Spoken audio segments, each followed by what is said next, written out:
अरे भाई हई देना कितना बढ़िया लोकेशन पाइल बन जा एगो तनी फोटो खींच देता भाई।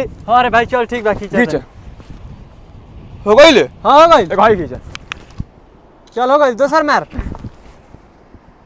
एगो तनी सूत के मारना सूत के रुक जा मार भाई हो गइल चल भाई अब इंस्टाग्राम पर हम काट दिए चल चल चल होने अभी आउ सीन बा। अरे भाई तन देख ना बड़ा झड़ पानी बहता तन दो चार को फोटो खींच दे बाग सरवा तोर कन्ने फोटो खींची रे भाई बस खींच दो चार को बस खींच दे चल चल चल हिंचा तनी एगो खींच खींच खींच खींच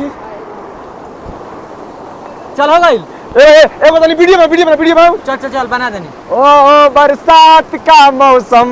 ए भाई सुन ना बोल कोनी तनी हम शाहरुख खान के पोज मारत तनी एगो तनी वीडियो बना तो भाई चटकदार। बाग सरवा हम ने बने हमर माल के वीडियो कॉल आइल बा ओकरा देखावे के तालाब झरना बरफ तारा बहुत जो मने हमारे से बड़े दरमाल भी है जा बहुत चल चल चल एगो एगो हिंचा मकर से बेसी ना ठीक है वीडियो बना चालू कर रे। हां मार ओ तेरी यादों में मजा होता ओ तेरी यादों में चल हो गइल अरे भाई रे सुन ना तनी हई पहाड़ा पर तनी फोटो खींच देता बाग सरवा तोर हम फोटो नहीं खींचम ना खींचबे ना। जो तोरा पहुंचा अपने से खींच ले हम।